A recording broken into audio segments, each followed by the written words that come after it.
It's time to learn the truth about the demons themselves. Up, Whitey Nerdigans, this is the one and only Packer Girl 89. Today's Manga Nerdigan live reaction video is going to be for The Promised Neverland chapter 120.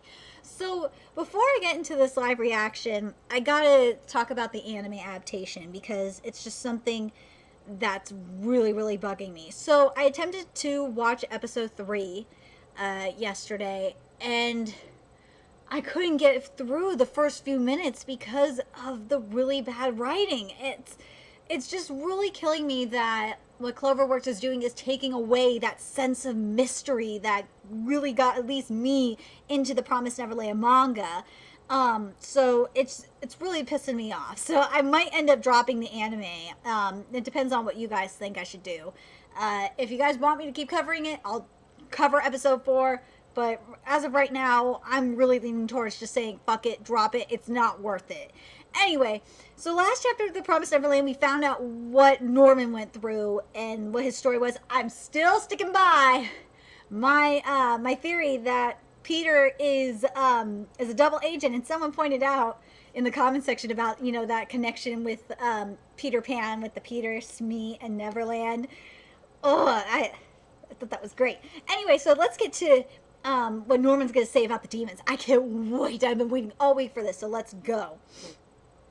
The truth of the man-eating demons is what the demons are? Well, they're monsters, aren't they?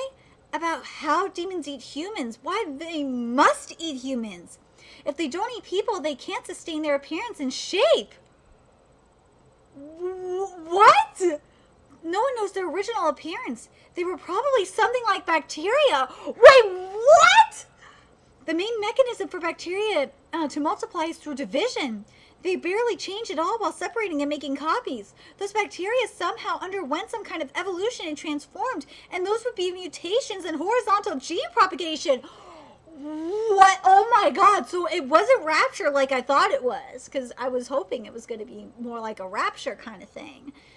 But no, it is very scientific. Oh my god. Horizontal gene propagation is where genes from other species incidentally cross over and are adopted by another. Their evolution is similar to something like that. Whenever they eat, they evolve. They take on the genes of what they've eaten and inherit its traits. That's so fucking trippy. If they eat insects, they become like insects. And if they eat fish, they become like fish. In short, they were able to acquire a number of various traits. And it explains why the demons that were wild, so to speak, were more savage and barbaric and tribalistic, so to speak, than... well, not tribalistic. Well, tribalistic to an extent, but animalistic than the demons that eat humans. And evolved into all kinds of forms. And eventually, they ate humans. They took on the shape of humans as well as their advanced intellect. They acquired language and culture. Humans were the #1 food source for them. Before long, the demons surpassed humans and became their natural enemy. After evolving at an astounding rate and transforming, they developed into the apex predators. Humans became afraid of them. Demons, monsters, devils, gods, they were called many different things. But they are still living beings. Their special characteristics aren't always advantageous for them. There's a price to pay for evolving too quickly. They have unique differences, and because they don't have an original form to return to, they need to continue eating to be able to keep the traits they inherited. Demons eat humans because otherwise they would lose their form as well as their intellect. Once they knew of the taste of humans and of their form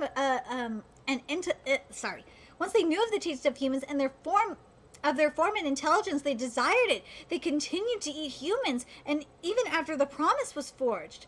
That is the true identity of the demons. Wow. I'm not gonna lie, I did not think that was the case, but you know what, Caillou? I gotta give you props. This is definitely original. Because usually with demons, from what I've seen in like demon mythology-based fiction or fuck even manga like Anno Exorcist, for example, is that demons are usually more obviously they have more of a demonic origin, such as, you know, coming from hell and all that shit. But the thing that's really interesting about this is that this is like an evolutionary thing, and I like that. This is really interesting. This is a very fresh perspective on demon evolution And I really, really like that. That's very, very smart, Caillou. I'm glad you went this route. Evolution through eating, just by eating? For that purpose, they eat humans. So that's why there are all kinds of demons. And also why they created the farms to cultivate us. But generally speaking, they were creatures that, and it also explains why they why they care so much about, human brains so much. Because of that intellect. Anyway, but generally speaking, they were creatures that had a simple construction like bacteria. To think that it's possible for a living being to be genetically modified into a complicated organism so flexibly, that's why they're so dangerous. Dude, nature is so interesting, isn't it? It's science and all that shit. But I want to know if there's an opposite though, because usually with darkness there's light, and you have to wonder if there's I still want to know if there's angels and shit up in here. I really, really do. But that being the case, whether it's good or bad traits, their genetic blueprint is constantly being rewritten. They are extremely unstable beings, so that's why if we destroy the plantations, the demons will perish. Ooh, that's a good point. For these past 1,000 years, they've been eating the inferior mass-produced meat. The ability of the lower-level demons to retain their traits is exceedingly weakening. If one of them does not eat a human for 6 months, they will lose their intelligence and return to the wild. Return to the wild? They get to be like the wild demons we see? Yep. Mass-produced meat that is too low of quality, and the lower-class demons are dissatisfied with it, to the extent that it's a social issue. If we destroy the plantations, the demons will become like the wild ones we've seen. So that's why Norman is destroying the farms. But will it really be all the farms? Can we do it? Can us humans, no, us cattle? We can. Emma, you saw Zazie, right? And that boy's powers. Oh God, I'm telling you, Peter knows this shit. And that's what Peter is doing. Oh my God. That's why Peter is doing these experimentations. Oh my God. Oh my God. I'm telling you, Peter is a double agent. He defeated those demons with a katana 3 in one strike, even though I wasn't able to struggle free from them at all. It's a byproduct of the experiments at Lambda. Zazie was born in Lambda, the place Norman and Adam were at.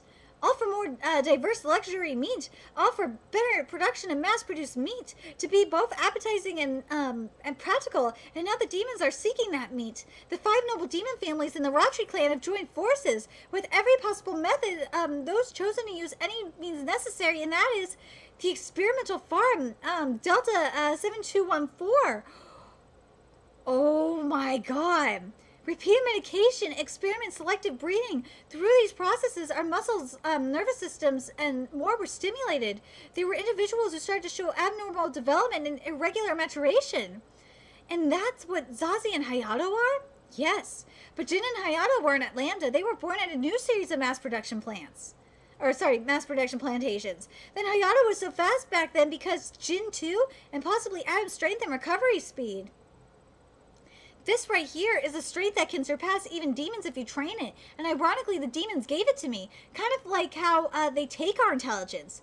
Even though they were all called irregular, we attacked and liberated Lambda and its affiliate farms first. I wonder what percentage of kids at this hideout are headed for a future like Zazie's. I thought a lot back at that cage in Lambda. If there isn't, let's just make one. We will change the world. If it's Emma, we'll definitely have a future where all of us can live and smile, not just for our family or ourselves. You've wanted a way to save all of the cattle children, right, Emma? I want to make that as well. A future where not just our family and friends, but all of cattle children can live on and smile. This time I want to live with Emma, Ray, and everyone else. So to that end, I've thought about the best course of action. Here's my answer. I already have a plan. Our firepower and other preparations are ready. More than escaping to the human world, more than anything else, the safest method to rescue all cattle children forever is hunting the demons to extinction. This Neverland will soon be over. Let's create a paradise. Let's create a paradise for us cattle children in the demon world. Dreams do come true. His striking answer is yes, yes, yes. Yes, but why is Emma's face horrified? Why? Why is her face horrified? god, Norman's answer is actually the correct one. Especially based on this, now that we know what the demons are. That they're bacteria. And I love that they're evolutionary bacteria. It's very interesting that they're like this. They're mutated bacteria. Holy fucking shit. It's awesome. Evolution is so interesting. I love it. I think Norman's way is the correct way. I really think it is. And I'm very curious what you guys thought of this chapter. A lot of shit makes so much sense now. Why there's a variety of demons. Like, hell, you could have made the same, you could have gotten the same explanation if we would have had, you know, the rapture logic and all that. But, like, there's still more questions that we have, though. Like, why 2015 was the last book publication. At least that's what I would like to know. I think it kind of was answered, but there's still more that I want to know, like what like the rest of the universe, you know, this universe is like. I want a little bit more, but and I want to know more about those ruins and that final demon.